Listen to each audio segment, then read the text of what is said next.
Hey everybody! In this video, I'm going to make a very spooky, but also super cute, all black and white Halloween card.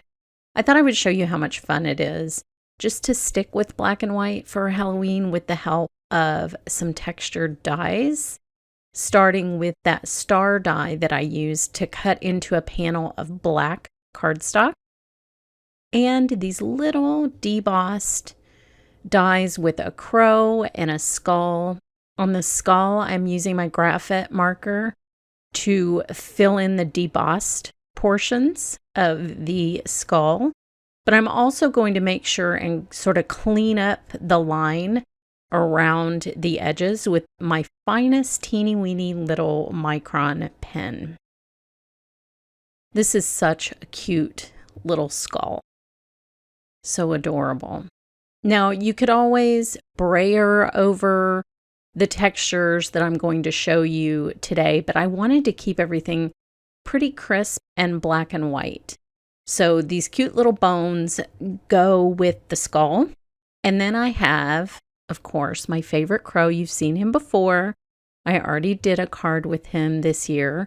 And I've discovered that his little branch that he's on makes the perfect pumpkin stem and fits perfectly inside this little checkered pumpkin, which is so cute in black and white, by the way. It would be cute colored, but I think the patterning on it is so perfect for a black and white card. So I just cut that stem off that comes with the stamp image, and you can see this makes the perfect pumpkin topper.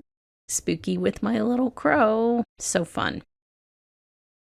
So that is going to be sort of the focal point of my scene. I'm going to use white ink to highlight the crow's texture, so the little debossed areas from the die.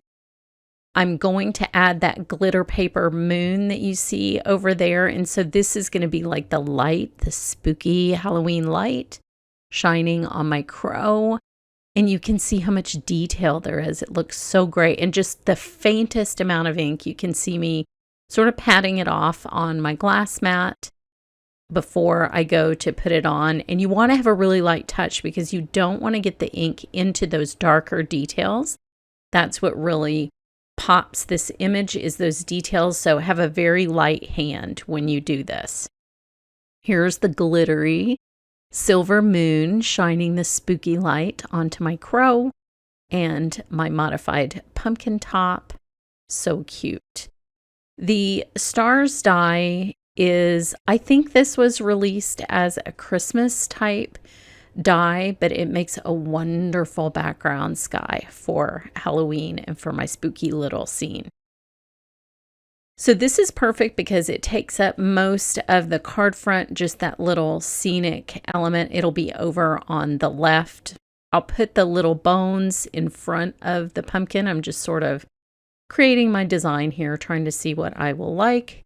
I could not resist this tiny skull, so it had to be on this card somewhere because it just cracks me up. But this is essentially the layout that I'll be using when I go to glue everything down. Now this little bat is hilarious. Wait until you see the details on this bat after I hold it up. Look at his little eye holes. So cute. And detail on his wings. So I'm just going to do the same thing. Take my little sponge dauber, dealy bopper, and very lightly put some white ink on there. I live in the bat capital of North America. We love our bats, so there was no way a bat wasn't going onto this card with this amazing collection of little images. Look at his eyes. Do you remember Spy vs. Spy?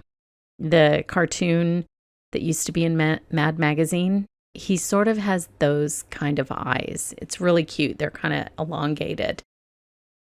So I had two sentiments that I cut out here, and I think they're from two separate stamp sets. I'll put the list down below, but I just wanted to try them out and see what I like better. And I think I like the Hey Boo better. It's a little bit larger against that background, which is pretty bold. Now, one of the things that I really like about my glass mat is these chess piece magnets that I keep saying I'm going to buy more of, and then I haven't done it yet, but I really need a couple more of them. I love how they hold things down while I am gluing them together, especially with glitter paper, which you need to use a little bit more glue on glitter paper to get it to really bond with just a flat piece of cardstock. And I could just pop a little magnet on there and it works great. Look how cute that moon is behind my spooky crow head. So fun. And then I'll just put the little bat somewhere off to the side of my moon. I don't want him competing with my crow too much, so I think I'll move him over to the right. Or maybe he's a raven. I don't know. Whatever he is, he's delightfully spooky. So I'll put a good amount of glue on the back of the crow's head and then position it where I want it on the moon. I'm not going to glue the whole thing down until I get all the pieces exactly where I want them. But man, that magnet is handy. So I'll let that dry just a little bit. You'll need to give it a little bit longer on glitter paper. I just cut the weighting out, but better safe than sorry. And then I'll put a little bit of glue on the side of the little bat and line him up. You can actually line his butt up sort of with the edge of the moon. And that works great. So I'll pop a magnet on there, wait a little bit until that's dry. And then I have my whole little piece assembled here that's going to make up most of the card. Is that not some spooky fun? Oh my gosh. I just love how crisp black and white cards are. This is a style that I just really happen to love. You know, I love Zentangle and things like that. And this is just kind of my happy place, is a nice crisp black and white card. So I will arrange that. Like I said, I like the size of this little collage because it really is most of the card over there on that third. It's taking up most of the height. And I think that's just a fun way to design a card. You know, I'm a vertical card person. I like them in the portrait orientation. So I try to design that way as well. Now I will glue the little bones, and of course I'll put them in a little cross, little skull and crossbones. And have you ever wondered which bones are the skull and crossbones? They look like arm bones to me, based on their relationship with the size of a skull. And, you know, of course you have two of them. So I'm assuming that whoever is making skulls and crossbones is gathering up their two arm bones and putting them behind the skull. But why not femurs? I don't know. That might be a little too dark. It is Halloween. I am trying to spook you. So there we go. Look at that cute little skull and crossbones.